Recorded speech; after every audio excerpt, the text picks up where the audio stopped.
district officers, media and all student andarki namaskaram. So as a district SP, I just want to tell only one thing. You all today you will get these cycles, manchi cycles. So only one thing, for safety kosam, abhi rainy season is going on. So only carefully ride करना, because आपकी cycle भी नहीं है तो आपको जोश भी रहेगा. तो बस सेफ्टी के लिए ध्यान रखना कि रेनी सीज़न है और जनरली रोड पे एक्सीडेंट भी बहुत होते हैं इधर. तो बस एक ही सेफ्टी प्रिकॉशन थोड़ा ठीक से करना, कोई एक्सीडेंट ना हो जाए. बस इतना ही एक ही सजेशन दूंगा मैं. और जो प्रोग्राम है इसके लिए सर इधर आए, इसलिए सर हृदयपूर्वक धन्यवाद from district Sircilla police. Thank you sir. సభకి వచ్చేసిన గౌరవనీయులు central home minister Shri Bandi Sanjay గారు, ఎమ్మెల్సీ అంజిరెడ్డి గారు, ఎస్పీ గారు, ఆర్డీఓ గారు, డిఓ గారు, ఇక్కడ వచ్చేసిన ఆల్ డిస్ట్రిక్ట్ ఆఫీసర్స్, పిల్లలు, ప్రెస్ మిత్రులు, మీ అందరికీ జిల్లా అడ్మినిస్ట్రేషన్ తరఫున హృదయపూర్వక నమస్కారం, ధన్యవాదం. ఈరోజు ఆనరబుల్ మినిస్టర్ గారు దాదాపుగా 4,000 సైకిల్ పంపిణీ కార్యక్రమం మొదలు పెడుతున్నారు ఇక్కడ నుంచి. సో మా సార్ ఒక చిన్న సబ్మిషన్ సార్. సో మా స్కూల్లో ఎన్రోల్మెంట్ కూడా ఈసారి 10,000 దాకా చేరుకున్నాయి సార్. సో గవర్నమెంట్ స్కూల్లో. సో మీ చిన్న గిఫ్ట్తో మా ఎన్రోల్మెంట్లో ఇంకా అభివృద్ధి అవుతుంది సార్. సో జిల్లా అడ్మిన్ తరఫున మీకు చాలా thank you sir. Thank you sir. School 10th class students ఎవరైతే ఉన్నారో వాళ్ళందరూ ఇబ్బంది చూసి అన్న బండి సంజయ్ గారు, హోమ్ మినిస్టర్, కేంద్ర మంత్రి గారు, అదేవిధంగా కలెక్టర్ గారు, ఎస్పీ గారు, డిఓ గారు, ఆర్డీఓ గారు మరియు విద్యార్థులందరికీ మరియు విద్యార్థి పేరెంట్స్ వాళ్ళందరికీ, అదేవిధంగా పత్రికా మిత్రులందరికీ పేరు పేరున నమస్కారం తెలియజేస్తా ఉన్నాను. విద్యార్థులు బండి సంజయ్ గారు తెలిసిన వాళ్ళు చేతులు లేపండి. అందరికీ తెలుసా? తర్వాత సైకిల్ నడిపించడానికి వస్తోళ్ళు చేతులు లేపండి, రానోళ్ళు చేతులు లేపండి. Very good. అందరు సైకిల్ వస్తాయి కదా. ఈరోజు అన్న జన్మదిన సందర్భంగా మీ అందరికీ సైకిల్ ఇస్తా ఉన్నారు. ఎందుకు అంటే తను కూడా సర్వశిక్ష అభిమానులు చదువుకొని ఎన్ని ఇబ్బందులు ఉన్నాయి, ప్రైవేట్ స్కూల్కు గవర్నమెంట్ స్కూల్కు ఎంత డిఫరెంట్ ఉంది, ఆ డిఫరెంట్ గురించి చిన్నప్పుడు ఆలోచన వచ్చి ఈరోజు మోదీ గిఫ్ట్ అని సంజయ్ అన్న మీ అందరికీ సైకిల్ ఇస్తా ఉన్నారు. మరి సంజయ్ అన్నకు మీరు అందరు ఏమి ఇవ్వాలి? మంచి పాస్ అయ్యి మార్కులు తీసుకొచ్చి బ్రహ్మాండమైన సిరిసిల్ల పేరు నిలబెట్టాలి అంటే మీరందరు గట్టిగా సపోర్ట్లు కొట్టండి. ఓన్లీ విద్యార్థులే. సౌండ్ వస్తలేదు సంజయ్ అన్నకు, వినిపిస్తలేదు. సంజయ్ అన్నకి గిఫ్ట్ మేము పాస్ అయిస్తాం, పాస్ అవుతామని ఒక్కసారి మీరు అనండి. మంచిగా చదువుకుంటాం, ఉద్యోగాలు తీసుకొస్తాం, ఊరు పేరు నిలబెడతాం, సంజయ్ అన్న పేరు నిలబెడతాం.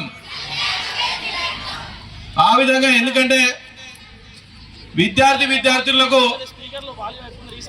ఎంత అభిమానం అంటే మీ అందరి కష్టాలు చూసి మీకు కూడా మొట్టమొదటిగా మీ విద్యార్థి దశ నుంచి ఒక వాహనం కావాలంటే సైకిలే మొట్టమొదటిది. ఈ సైకిల్ గిఫ్ట్ మొట్టమొదటిది ఎవరిస్తారు? మోదీ గారి గిఫ్ట్ తోని సంజయ్ అన్న ఇస్తున్నాడు. ఎవరిస్తారు? గట్టిగానండి, బండి సంజయ్ అని. ఆ విధంగా ఏదైతే ఇప్పుడు మీరు 10th క్లాసు కీలకమైన 10th క్లాసు, దీంట్లో మీరు పాస్ అయితే ఇంటర్మీడియట్ పోతారు. దీన్ని పాస్ అయితే మళ్ళా డాక్టర్లో, ఇంజనీర్లో, ఈ లెక్క కలెక్టరో లేకుంటే ఎస్పీలు అవుతారు. అందుకోసానికి మీరు మంచిగా చదువుకొని రాబోయే రోజుల్లో ఇప్పటి వరకు ఎస్పీ గారు ఏం చెప్పారు? సేఫ్టీ కోసం చెప్పారు. ముందు మీరు అక్కడి నుంచి స్కూల్కు నడుచుకుంటూ రావాలంటే చాలా టైం అవుతుంది. ఈ టైంని గుర్తించి టైం వేస్ట్ కాకుండా తల్లిదండ్రులకు ఇబ్బంది పెట్టకుండా మీకు సైకిల్ ఇచ్చిన ఘనత బండి సంజయ్ అనేది దక్కింది ఆయన జన్మదిన సందర్భంగా. అదేవిధంగా మీ అందరూ ఇప్పుడు ఎస్పీ గారు మహారాష్ట్రకైనా వచ్చారు, కలెక్టర్ గారు వేరే దగ్గరికైనా వచ్చారు. అక్కడ వాళ్ళ ఊరోళ్ళు ఇక్కడ మన స్టేట్లో ఎంతమంది అవుతున్నారో ఎస్పీ గారితో తెలంగాణ మొత్తం పనిచేయగలుగుతారు. మీరు చదువుకొని వేరే రాష్ట్రంలో కలెక్టర్ అయినా ఎస్పీ అయినా లేకుంటే ఐఆర్ఎస్ అయినా డిఎఫ్ఓ అయినా ఏదైనా ఈ రాష్ట్రం నుండి వేరే రాష్ట్రంలో ఏమైనా పని చేయడానికి ఊరైనా కరీంనగర్ మొత్తం డిస్టిక్ అయినా ఆ విధంగా మీరు చదువుకోవాలి. ఈ చదువుకోవడానికే బండి సంజయ్ అనే గిఫ్ట్ ఇవ్వడం జరిగింది. ఈ గిఫ్ట్ మీరు ఒకటే గుర్తుపెట్టుకోండి, రిటర్న్ గిఫ్ట్ ఏంటంటే మీరు ఉద్యోగం పొందిన తర్వాత అన్న నాకు ఉద్యోగం వచ్చింది, మీ తర్వాత మీ గురించి ఉద్యోగం వచ్చింది, ఈ గిఫ్ట్ మీకు ఇస్తున్నాను సంజయ్ అన్నకి ఇవ్వాలా లేదా? ట్రస్ట్ ద్వారా ఎన్నో సేవా కార్యక్రమాలు చేసిన అన్న వినూతంగా అందరికీ మీ కష్టాలు గుర్తించి నడుచుకుంటూ పోతున్నారని సైకిల్ ఇవ్వడం జరిగింది. నేను మీ స్టాఫ్కి అందరి 10th క్లాస్ తర్వాత ఏం చదువుకోవాలి, ఏ విధంగా పోవాలి, ఎక్కడెక్కడ పోవాలి, ఐటీఐనా ఇంటర్మీడియటా ఏదైనా నర్సింగ్ కాలేజా ఇవన్నీ దీంట్లో ఉన్నాయి. మీ అందరికీ నేను ఇస్తాను. ఎస్ఆర్ ట్రస్ట్ ద్వారా అన్న సైకిల్ ఇస్తాడు, నేను బుక్ ఇస్తాను. మీ అందరూ ఉద్యోగం వచ్చిన తర్వాత ఈ గిఫ్ట్ మాకు ఇవ్వాలని కోరుతూ ఈ అవకాశం పెద్దలందరికీ ధన్యవాదాలు తెలియజేస్తా ఉన్నా. ఈ విధంగా మీకు ఒకవేళ బుక్ తొందర రాకపోతే www.srtrust.net అని కొడితే మీకు ఆఫ్టర్ 10th క్లాస్ తర్వాత ఏమేమి చదువుకోవాలి, ఏ విధంగా పోవాలి, ఎక్కడ స్కూల్స్ ఉన్నాయి, ఎక్కడ గవర్నమెంట్ కాలేజీలు ఉన్నాయి, ఎక్కడ ప్రైవేట్ కాలేజీలు ఉన్నాయి, ఎక్కడ ఏమేమి ఉన్నాయి. అదేవిధంగా మీరు ఒకవేళ చదువుకుంటే వేరే మల్టీనేషనల్ సిఇఓ అయితే 70 కోట్ల నుండి 20 కోట్ల నుండి 70 కోట్ల దాకా ఇయర్లీ సంపాదించుకోవచ్చు. దీంట్లో ఉన్నాయి. అందుకోసానికే చదువే ముఖ్యం. చదువు ఉంటేనే క్రమశిక్షణ ఉంటుంది, రెస్పెక్ట్ ఉంటుంది, ఎక్కడ పోయినా మీకు ఉంటుంది. దానికోసానికే ఏ పేపర్లు వచ్చినా కానీ చదువు ఉంటే మీరు చదవగలుగుతారు, చదువు లేకపోతే చదవలేరు. అందుకోసానికే ఇప్పుడు 10th క్లాస్ ఉన్నారు, ఒక 500 మంది ఫ్రెండ్స్ అవుతారు. ఇంటర్మీడియట్ రాగానే మళ్ళీ ఒక 500 మంది ఫ్రెండ్స్ అవుతారు. డిగ్రీ పోగానే 1000 మంది ఫ్రెండ్స్ అవుతారు. మీరు ఇష్టంతో చదువుకొని ముందుకు పోవాలని ప్రతి ఒక్కరి స్టూడెంట్స్కి అందరికీ విద్యార్థులందరికీ నా ఆశీర్వాదం ఉంటుంది, అన్న ఆశీర్వాదం ఉంటుంది, ఎల్లవేళలా మీకు ఆశీర్వాదం ఉంటుంది. గవర్నమెంట్కు ప్రైవేట్కు తేడా నేను చెప్తున్నాను. గవర్నమెంట్ స్కూల్లో అయితే ఎట్లా పోతారు, మీరు అమ్మ నాన్న తీస్తారా, మీరు ఇండివిజువల్ వస్తారా? మీరు ఇండివిజువల్గానే ఇంటికాడికైనా వస్తారా? ప్రైవేట్ స్కూల్ అయితే వాళ్ళ అమ్మ నాన్న డ్రాప్ చేయాలి, లేకుంటే బస్సు రావాలి. బస్సు రాలేదనుకో, అమ్మ నాన్న రాలేదనుకో, స్కూల్కి పోరు వాళ్ళు. మీకు జనరల్ నాలెడ్జ్తో పాటు నాలెడ్జ్ వస్తుంది. ఎందుకంటే మీరు ఎన్ని గల్లీలు ఉన్నాయి, ఎన్ని దుకాణాలు ఉన్నాయి, ఎన్ని షాపులు ఉన్నాయి అన్ని మీకు తెలుస్తుంది. అదే ప్రైవేట్ స్కూల్ వాళ్ళకి ఏమైనా తెలుసా? ఏం తెలియదు. అందుకోసానికి జనరల్ నాలెడ్జ్తో పాటు నాలెడ్జ్ రావాలంటే గవర్నమెంట్ స్కూల్లో చదువుకోవాలి. అవునా కదా స్టూడెంట్స్? అవునా కదా? అందుకోసానికి మీకు చాలా నాలెడ్జ్ ఉంది. ప్రైవేట్ స్కూల్కు గవర్నమెంట్ స్కూల్ ధీటుగా మీకు సైకిల్ ఇప్పించిన ఘనత బండి సంజయ్ దక్కింది. అందుకోసానికే మీ తరఫున బండి సంజయ్ గారికి ధన్యవాదాలు తెలియజేస్తా ఉన్నాను. ఒక్కసారి గట్టిగా చప్పట్లు కొట్టాలి. అందరి యొక్క సమావేశంలో మోడీ గారు చాలా సందర్భాలు చెప్తూ ఉంటారు. విద్య వైద్యం విషయంలో ప్రతి పార్లమెంట్ సభ్యులు ప్రత్యేక శ్రద్ధ చూపెట్టాలి, అవసరమైన సహాయ సహకారం చేయాలి, వాటి అభివృద్ధి విషయంలో ప్రత్యేకంగా ముందు ఉండాలని చెప్పి నరేంద్ర మోడీ గారి యొక్క ఆలోచన, వారి యొక్క స్ఫూర్తి మేరకు, వారి యొక్క ఆదేశాల మేరకు మీరందరూ కష్టపడి గెలిపించినటువంటి పార్లమెంట్ సభ్యుడిగా ఈరోజు నేను తృణమో ప్రణమో ఒక వృధా భక్తిగా ఈ సహకారం చేస్తున్నా, ఈ కార్యక్రమాన్ని ముందు తీసుకొచ్చే ప్రయత్నం చేస్తాను. ఇది పెద్ద కార్యక్రమం కాకపోవచ్చు, కానీ ప్రభుత్వ పాఠశాలలో చదివేటువంటి 10th గర్ల్స్కు బాయ్స్కు ఇంతవరకు మీకు సొంత ఆస్తి అని లేదు. కానీ మొట్టమొదటి సొంత ఆస్తి సైకిల్ రూపకంగా బండి సంజయ్ మీకు అందిస్తున్నాడు. ఇదే మొట్టమొదటి ఆస్తి మీకు.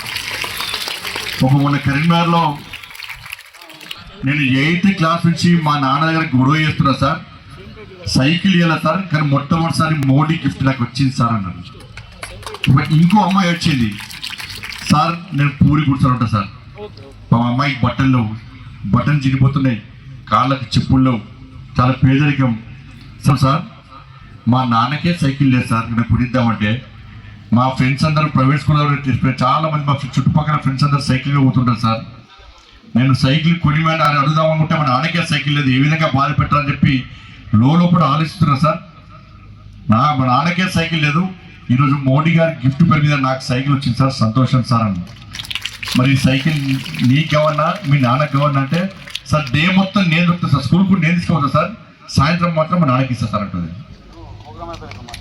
కాబట్టి ప్రభుత్వ పాఠశాలల్లో చదివేటువంటి విద్యార్థులను ప్రోత్సహించాలి, వాళ్ళ యొక్క స్ట్రెంత్ పెంచాలి, కష్టపడి వాళ్ళు చదువుతున్నారు కాబట్టి వాళ్ళని ప్రోత్సహించాలని చెప్పి ఒక ఉద్దేశంతో మాత్రమే ఈ సైకిళ్ళ పంపిణీ కార్యక్రమాన్ని చేపట్టడం జరిగింది. వాళ్ళ ఉదయం బయలుదేరుతారు, మీరు స్పెషల్ క్లాసెస్ ఉంటాయి 10th క్లాస్ వాళ్ళకి, ఈవినింగ్ స్పెషల్ క్లాసెస్ ఉంటాయి, మార్నింగ్ ఆటోలో పోయే స్తోమత మనకు లేదు, ట్రాన్స్పోర్టేషన్ సరిగా ఉండదు, మార్నింగ్ క్లాసెస్ మిస్ అవుతారు, ఈవినింగ్ క్లాసెస్ మిస్ అవుతారు. దీనివల్ల డ్రాప్అవుట్స్ ఎక్కువైతున్నాయి, చాలా మంది హట్ అవుతున్నారు, అరే నేను క్లాసెస్ మిస్ అవుతున్నా, నాకు హైయెస్ట్ మార్క్స్ వస్తాయో రావో, కాబట్టి ఏం చేయాలి, చదివే పని చేస్తా అంటారు. ఇటువంటి పరిస్థితుల్లో ఆలోచించిన తర్వాతనే ఇవాళ మనం ఈ సైకిళ్లను ఇచ్చే ప్రయత్నం ఇలా చేస్తున్నాం. కరీంనగర్ పార్లమెంటరీ నియోజకవర్గంలో ప్రైవేట్ పాఠశాలలు ప్రభుత్వ పాఠశాలలో చదివే ప్రతి 10th క్లాస్ గర్ల్స్ బాయ్స్ అందరు కూడా సైకిల్స్ పుడుతున్నాయి. ఇవి మళ్ళీ నాకు ఇచ్చిన అవసరం లేదు, కొత్త డౌట్ వచ్చింది అన్నట్టు. ఈ 10th అయిపోయినాక బుక్స్ కొంచెం కామన్గా బుక్స్ ఇస్తున్నారు కదా వాపస్, సైకిల్స్ కూడా ఇచ్చిన సైకిల్స్ ఏమో సైకిల్స్ మీకే మళ్ళీ ఇంటర్మీడియట్ కూడా సైకిల్ మీరే వాడుకోవచ్చు దాన్ని. సైకిల్స్ క్వాలిటీ సైకిల్స్ బతుకమ్మ చీరలక క్వాలిటీ లేని సైకిల్ కావు ఇవి, క్వాలిటీ ఉన్న సైకిల్ ఇవి, ఎక్కడ కాంప్రమైజ్ కాదు. ఇవి కాంప్రమైజ్ కాదు. ఏంటంటే సరే ఈ గతంలో కూడా జిల్లాధికారులు ఉండే, ప్రభుత్వాలు ఉండే, ఇటువంటి సేవా కార్యక్రమాలు గతంలో చేయాలని ఉన్నప్పుడు కూడా చేయలేని పరిస్థితి. అధికారులు సహకరించే వాళ్ళు కాదు, అధికారులు సహకరించే వాళ్ళ ప్రభుత్వ ఒత్తిడి. ఇది ఏ రాజకీయ పార్టీకి సంబంధించిన వేదిక కాదు, ఇది అధికారుల ద్వారా సైకిళ్ళ పంపిణీ జరిగితే ఒక క్రమశిక్షణ, నిజాయితీగా, నిబద్ధతతో ఈ కార్యక్రమం కొనసాగుతుంది. ప్రతి విద్యార్థులకు సైకిళ్ళు అందుతున్న ఉద్దేశంతో ఏ పార్టీకి సంబంధం లేకుండా ఇది రాజకీయాలకు అతీతంగా జరుగుతున్న కార్యక్రమాన్ని విషయాన్ని మనం గుర్తుంచుకోవాలి. ఇది ఆపం. దీంతో పాటు ఇది మోడీ గిఫ్ట్. నెక్స్ట్ LKG నుంచి 6th వరకు ఈ సైకిళ్ళ పంపిణీ ఇప్పుడు 10th క్లాస్ స్టూడెంట్స్కి ఇస్తాం. నెక్స్ట్ 9th వాళ్ళు 10th వస్తే వాళ్ళకు కూడా ఇస్తాం సైకిల్స్. కాబట్టి ప్రభుత్వ పాఠశాలలో చదవండి, మీకు సైకిల్ ఇప్పించే బాధ్యత నాది. దాంతోపాటు LKG నుంచి ఇదే 3 సంవత్సరాలు 4 సంవత్సరాలు ఎంపీ ఉంటాను, ఎంపీగా ఉన్న రోజులు గ్యారంటీ ఇస్తా. దాని తర్వాత ఇప్పుడు ఫస్ట్ LKG నుంచి 6th వరకు కూడా ఇది Modi gift. Next Modi kits కూడా ఇచ్చే ప్రయత్నం చేస్తున్నాం. మోడీ కిట్స్ అంటే ఒక్కొక్కరికి మంచి బ్యాగు, దానిలో ప్రభుత్వం 2 నోట్బుక్స్ ఇస్తున్నది. 6 సబ్జెక్టులు కాబట్టి 6 నోట్బుక్స్, పెన్సిల్స్, ఎరేజర్, ఒక steel water bottle. Modi kits కూడా ఇవ్వడానికి ప్రయత్నం చేస్తున్నాం. ఇది నేను సొంతంగా చేయడానికి నేను కోటీశ్వరంగా నాకు డబ్బులు లేవు. ఇది ఏ ప్రభుత్వ పథకం కూడా కాదు. కొంతమంది ఏదో పనుల కోసం నాకు వచ్చినప్పుడు, చాలా మంది పెద్ద పెద్ద కంపెనీలను కలిసినప్పుడు, వాళ్ళకు ప్రభుత్వ పాఠశాలలో చదువుతున్నటువంటి విద్యార్థుల యొక్క ఇబ్బందులు చెప్పినప్పుడు వాళ్ళు ముందుకు వచ్చి CSR ఫండ్స్ చేయడానికి ముందుకు వచ్చినప్పుడు వారి యొక్క సహకారంతో మాత్రమే ఈ సైకిల్స్ ఇస్తున్నా తప్ప ఇది నేను సొంతంగా ఇచ్చేది కాదు, ఇది ప్రభుత్వ పథకం కూడా కాదు. ఆ విషయాన్ని మనం గుర్తుంచుకోవాలి. ఎందుకంటే పాఠశాలలో విద్యార్థులు ఏ విధంగా ఇబ్బంది పడుతున్నారో నాకు తెలుసు. నేను కూడా మీలుగా కష్టపడుస్తున్నాను. నేను కూడా శిశు మందిర్ పాఠశాలలో చదివినప్పుడు ఫస్ట్ మేము కాపువాడలో ఉన్నప్పుడు ఉదయం లేచి స్కూల్కి పోయి, ఉదయం లేచి శాఖకు పోవడం, తర్వాత దేవాలయానికి పోవడం, తర్వాత స్కూల్కి పోవడం, సాయంత్రం వచ్చి హోంవర్క్ రాసుకున్నాక గంట సేపు టైం ఉంటే మా ఇంటి దగ్గర చిన్న సైకిల్ ఉంటుండే, 2 రకాల సైకిల్స్ ఉంటాయి. చిన్న సైకిల్ ఉంటే దానికి ఒక 15 పైసలు గంటకు 15 పైసలు. కొంచెం పెద్ద సైకిల్ కిరాయికి ఇచ్చేవాళ్ళు, ఆ కొంచెం పెద్ద సైకిల్ గంటకు 40 పైసలు, మరీ పెద్ద సైకిల్ గంటకు 50 పైసలు. ఇట్లా కిరాయి తెచ్చుకొని దొక్కున్నాం మేము. మా నాన్నగారు కూడా ప్రభుత్వ ఉపాధ్యాయుడే, మా కూడా పేదరికం నుంచి వచ్చే కుటుంబం కాబట్టి సైకిల్స్ లేకపోవడం వలన ఇబ్బంది వస్తుంది. సైకిల్స్ అప్పుడు మాకు కొనిచ్చే అవకాశం లేదు. కానీ ఇప్పుడంటే కొంతమంది డబ్బులు వాళ్ళతో బైక్లను కూడా పోతున్నారు, కార్లను కూడా పోతున్నారు. వాళ్ళతో మనం పోలికలేదు, వాళ్ళు కొనుక్కోవడం తప్పే కాదు. కాబట్టి ప్రభుత్వ పాఠశాల విద్యార్థులకు ఈ ఇబ్బంది వస్తుంది కాబట్టి సైకిల్ లేకుండా పొద్దులేసి బ్యాగులు వేసుకొని నడుచుకుంటూ రావడం, పోయి రావడానికే సమయం అవుతుంది. కాబట్టి మీ ఇబ్బందులను దృష్టిలో ఉంచుకొని ఇవాళ ఈ సైకిళ్ళ పంపిణీ కార్యక్రమం చేస్తున్నాం. కాబట్టి మీ చదువులో మీరు ఉన్నత చదువులు చదవాలి, ఒక స్థాయికి పోవాలని చెప్పి ఒక ఆలోచనతో దానిలో మిమ్మల్ని ప్రోత్సహించడానికి మాత్రమే ఈ కార్యక్రమం చేస్తున్నాం. కాబట్టి మాకు కష్టాలు ఎన్నైనా ముందుకోవాలి. బాబాసాహెబ్ అంబేద్కర్ అందరికీ తెలుసు, సమాజంలో ఎన్ని కష్టాలు పడ్డాడో అన్ని కష్టాలు పడ్డాడు బాబాసాహెబ్ అంబేద్కర్. ఆయనను హీరణ చేశారు, తినడానికి తిండి లేదు, నడుచుకుంటూ పోయేవాడు, స్కూల్లో పోతే హీరణ చేసేవారు. అటువంటి ఒక గొప్ప మహనీయుడు ఎక్కడ కూడా వెనుకకు పోలే. నన్ను హీరణ చేస్తున్నారు, నాకు బుక్స్ లేవు, నా దగ్గర పైసలు లేవు, నాకు బట్టలు లేవు, నన్ను హీరణ చేస్తున్నారు అని చెప్పి బాబాసాహెబ్ అంబేద్కర్ ఎప్పుడు నారాజు కాలే. అరే వీళ్ళెవరైనా నారాజు చేయడానికి నేను ధైర్యంగా ముందుకు వాళ్ళ ఒక లక్ష్యం ఎంచుకున్నా అని చెప్పి అటువంటి బాబాసాహెబ్ అంబేద్కర్ అన్నింటినీ ఎదురించి ఇలా కష్టపడి చదువుకున్నాడు. కాబట్టి ఇవాళ ఈ దేశానికి రాజ్యాంగం అందించడానికి ఒక గొప్ప మహనీయుడిగా, ఒక ఆదర్శమూర్తిగా ఇలా బాబాసాహెబ్ అంబేద్కర్ అందరికీ ఆదర్శమూర్తిగా ఉన్న విషయాన్ని మనం గుర్తుంచుకోవాలి. ఇవాళ మన స్టేజ్ మీద గౌరవ కలెక్టర్ గారు ఉన్నారు, ఛత్తీస్గఢ్ నుంచి వచ్చిన ఇక్కడికి,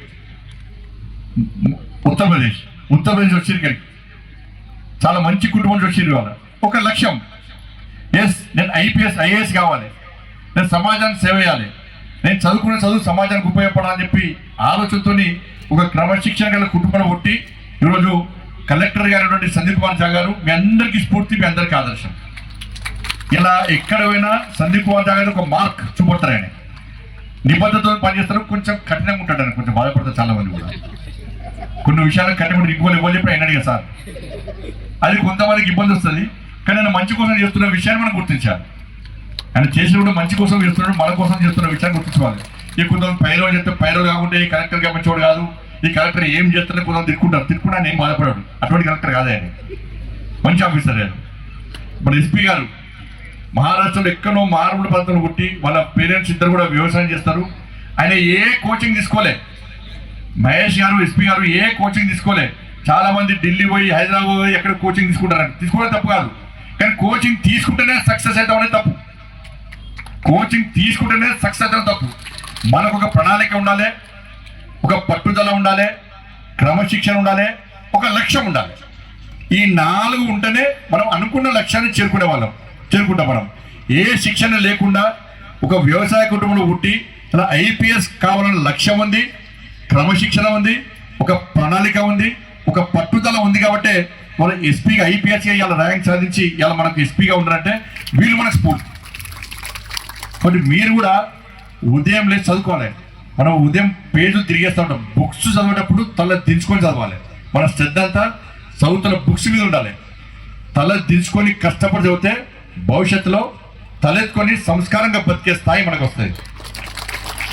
మన బుక్స్ చదువుతున్నప్పుడు మన పేరెంట్స్ ఇవాళ చాలా మంది పిల్లలు ఉన్నారు, ఒక్కసారి ఆలోచించండి. ఇవాళ మీ నాన్న మీ అమ్మ ఎంత కష్టపడుతున్నారు, కూలి పని చేస్తారు, ఆటోలు నడుపుతారు, షాపులలో పనిచేస్తారు, వ్యవసాయం కూలీలు ఉంటారు, ఎంత కష్టపడతారో ఒక్కసారి ఆలోచించండి. మీరు మనం చదివేటప్పుడు మా నాన్న మన అమ్మ కష్టపడుతున్నటువంటి ఆ కన్నీళ్ళు మన బుక్స్లో కనబడాలి. మా నాన్న నన్ను ఫలానా లక్ష్యం కోసం చేసిండు, నాకు ఫస్ట్ నుంచి ఈ దేశము ధర్మం కోసం పనిచేయాల లక్ష్యాన్ని నేను ఎంచుకున్నాను. నేను శిశు మందిర్ విద్యార్థిని, ఉదయం నుంచి శాఖ పోయేటోని, శాఖలో నేర్చుకున్నా ఈ దేశం ధర్మం సమాజం ఈ లక్ష్యం కోసం పనిచేసిన యువత మన దేశానికి అవసరం, సమాజానికి అవసరం అని చెప్పి ఏదైతే ఆర్ఎస్ఎస్లో నేర్చుకున్నానో దాన్ని స్ఫూర్తిగా తీసుకొని నేను కూడా ఈ దేశం ధర్మం కోసం పనిచేయాలని చెప్పి ఒక ఆలోచనతో ఈరోజు రాజకీయాలకు వచ్చి ఈరోజు మీ అందరి యొక్క ఆశీర్వాదంతో ఎంపీకి గెలిచి నరేంద్ర మోడీ గారు నన్ను ఆశీర్వదించి కేంద్ర మంత్రిగా చేసినట్టే నేను లక్ష్యాన్ని ఎంచుకున్నా కాబట్టి ఆ లక్ష్యాన్ని నేను సక్సెస్ అయ్యాను. నేను ఎక్కడ భయపడ్డాను కాదు, ఇప్పుడు భయపడ ఎవరికి భయపడ, ధర్మం కోసం పనిచేస్తామంటే. మీరందరూ కూడా మీ పేరెంట్స్ ఏదైతే లక్ష్యం అనుకున్నారో ఆ లక్ష్యాన్ని మనం గుర్తుంచుకోవాలి. మా అమ్మ నాన్న కష్టపడి ఫలానా చేద్దామని, ఐపీఎస్ చేద్దాం అనుకున్నారు, ఐఏఎస్ చేద్దాం అనుకున్నారు, టీచర్ చేద్దాం అనుకున్నారు, ప్రొఫెసర్ చేద్దాం అనుకున్నారు. ఏదో రకంగా మీ పేరెంట్స్ ఏమనుకున్నారో దాన్ని మనం చదువుకున్న పేజీలు తిరిగేసినప్పుడల్లా గుర్తుపట్టాలి. గుర్తురాలి వాటిని, బాధపడద్దు. ఎస్, నేను నా పేరెంట్స్ ఏదైతే లక్ష్యం కోసం చదివిస్తున్నారో, కష్టపడి చదివిస్తున్నారో ఆ లక్ష్యాన్ని నేను చేరుకుంటా అని క్రమశిక్షణ మీలోపడి రావాలి. ఆ పట్టుదల, ఆ ప్రణాళిక మీలోపడి ఉండాలి. ప్రణాళిక లేకుంటే, లక్ష్యం లేకుంటే చూద్దామన్నా 10th అయిపోయాక నెక్స్ట్ ఇంటర్ అన్నాక డిగ్రీ ఇంజనీరింగ్, అప్పుడు ఏం చేయలేం. మనం అడ్డదారులు పోతాం. మనం సరి అయిన దారిలో పోవాలంటే లక్ష్యం ఎంచుకోవాలి మనం. కాబట్టి ఇటువంటి ఆలోచనతో మనం ముందు వాళ్ళు, ఎందుకంటే ఇది నేతన్నల పురిటిగడ్డ, ఈ సిరిసిల్ల గడ్డ. అనేక మంది ఒకప్పుడు నేతన్నలు కూడా ఈ సైకిల్ మీద బట్టలు అమ్మడం, వాళ్ళ వ్యాపారం చేసుకునేవాళ్ళు. ఇలా పరిస్థితి ఏంటో మనందరం తెలుసు. ఇలా చాలా మంది ఇక్కడ నేతన్నల కుటుంబానికి సంబంధించినటువంటి పేద విద్యార్థులు వాళ్ళందరూ కూడా సైకిల్స్ ఇవ్వడం నిజంగా చాలా సంతోషం.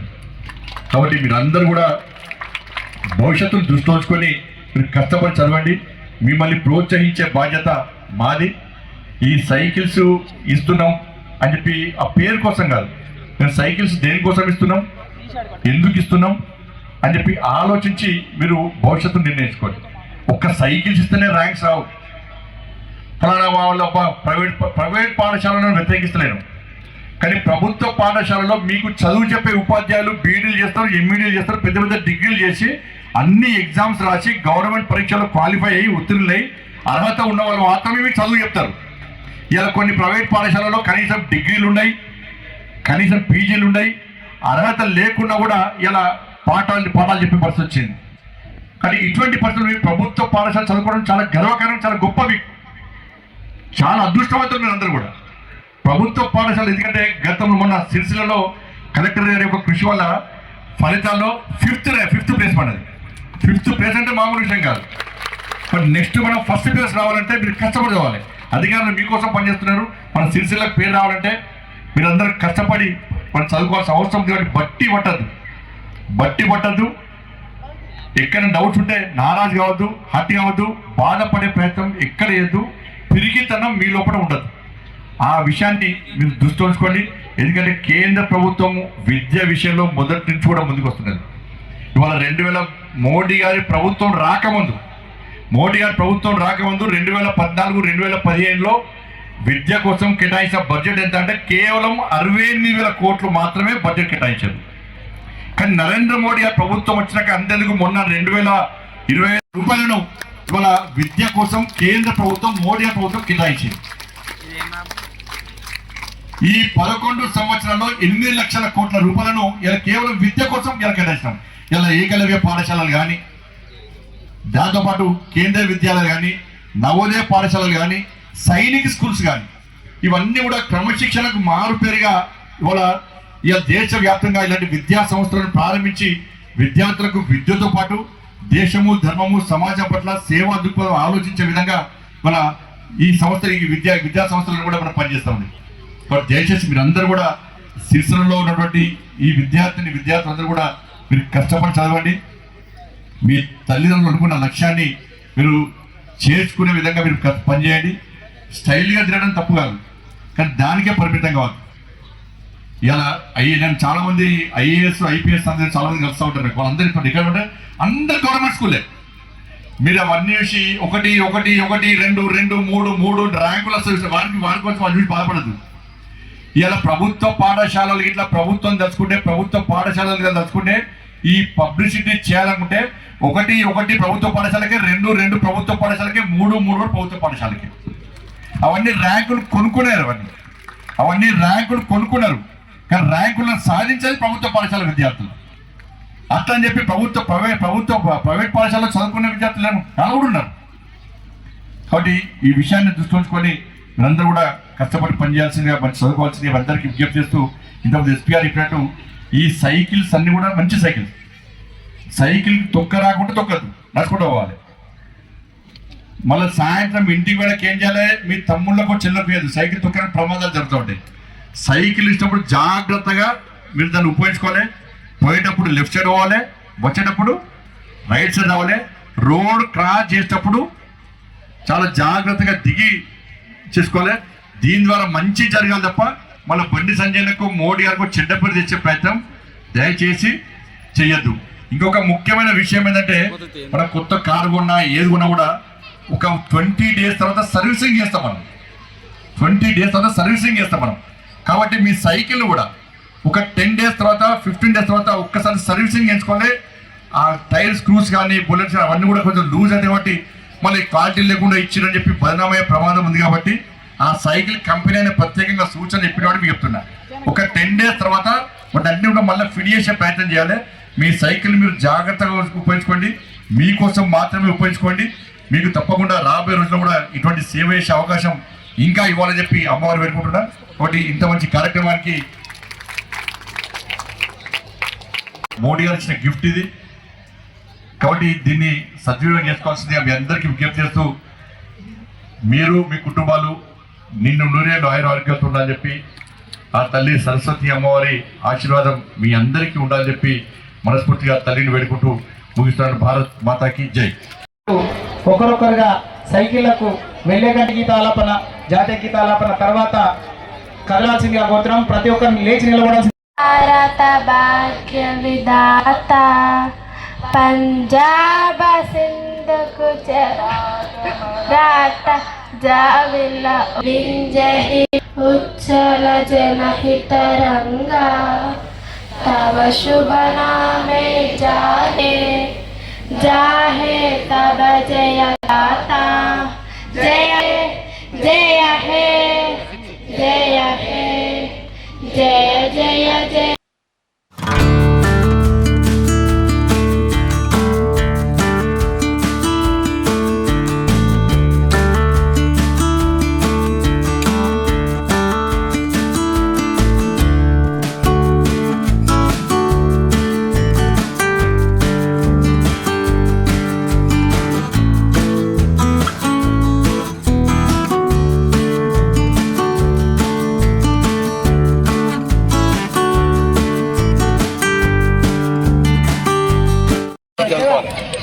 స్లో పోవాలి.